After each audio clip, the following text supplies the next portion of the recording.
ಯಲ್ಲೋಡು ಗ್ರಾಮದ ದಿವಂಗತ ಆಂಜನಪ್ಪ ಅವರ ಸಮಾಧಿಯಿಂದ ಭೀಮಾ ಅಕ್ಷರ ಜ್ಯೋತಿಯೊಂದಿಗೆ ಪಾದಯಾತ್ರೆಗೆ ಇಂದು ಚಾಲನೆ ನೀಡಲಾಯಿತು. ಈ ಸಂದರ್ಭದಲ್ಲಿ ದಲಿತ ಮುಖಂಡರು ಮಾತನಾಡಿ, ಗೌರಿಬಿದನೂರು ತಾಲೂಕಿನ ವಿವಿಧ ಹಳ್ಳಿಗಳ ಮೂಲಕ 3 ದಿನಗಳ ಕಾಲ ನಡೆಯುವ ಈ ಪಾದಯಾತ್ರೆಯನ್ನು ದಲಿತ ಸಂಘಟನೆಗಳ ಒಕ್ಕೂಟದ ಮುಖಂಡರು ಹಾಗೂ ಕಾರ್ಯಕರ್ತರು ಹಮ್ಮಿಕೊಂಡಿರುವುದು ಸಂತಸದ ಸಂಗತಿ ಎಂದರು. ಭೀಮಾ ಮತ್ತು ಅಕ್ಷರ ಜ್ಯೋತಿಯೊಂದಿಗೆ ನಡೆಯುವ ಈ ಪಾದಯಾತ್ರೆ ಜನರಲ್ಲಿ ಶಿಕ್ಷಣದ ಮಹತ್ವದ ಬಗ್ಗೆ ಜಾಗೃತಿ ಮೂಡಿಸುವ ಜೊತೆಗೆ ಅಕ್ಷರದ ಅವ್ವ ಸಾವಿತ್ರಿಬಾಯಿ ಫುಲೆ ಅವರ ಜೀವನ ಹಾಗೂ ಸೇವೆಯ ಬಗ್ಗೆ ಅರಿವು ಮೂಡಿಸುವ ಉದ್ದೇಶ ಹೊಂದಿದೆ ಎಂದರು. ಇನ್ನು ದಲಿತ ಸಂಘಟನೆಗಳ ಒಕ್ಕೂಟದ ಅಧ್ಯಕ್ಷ ಎಂಆರ್ ಸತ್ಯನಾರಾಯಣ ಮಾತನಾಡಿ, ದೀನದಲಿತರ ಅಕ್ಷರ ಹಕ್ಕಿಗಾಗಿ ಇಂತಹ ಜಾಗೃತಿ ಕಾರ್ಯಕ್ರಮಗಳು ಇಂದಿನ ಅವಶ್ಯಕತೆ ಇದೆ.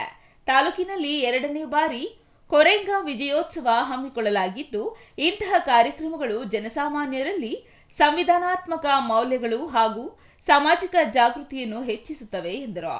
ಈ ಸಂದರ್ಭದಲ್ಲಿ ದಿವಂಗತ ಎನ್ ಆಂಜನಪ್ಪ ಅವರನ್ನ ಸ್ಮರಿಸಿ ಹಾಡುಗಳನ್ನು ಹಾಡಿದರು. ನಂತರ ಅವರ ಸ್ಮರಣಾರ್ಥವಾಗಿ ಬೀವಾ ಕೊರೆಗಾಂ ವಿಜಯೋತ್ಸವ ಪಾದಯಾತ್ರೆ ಮೂಲಕ ವಾಟದ ಹೊಸಳ್ಳಿ ಗ್ರಾಮದಿಂದ ಮೊದಲೋಡು ಗ್ರಾಮದ ಕಡೆಗೆ ಪಾದಯಾತ್ರೆ ನಡೆಸಿದರು. Satish Babu, CTV news, Gudibande.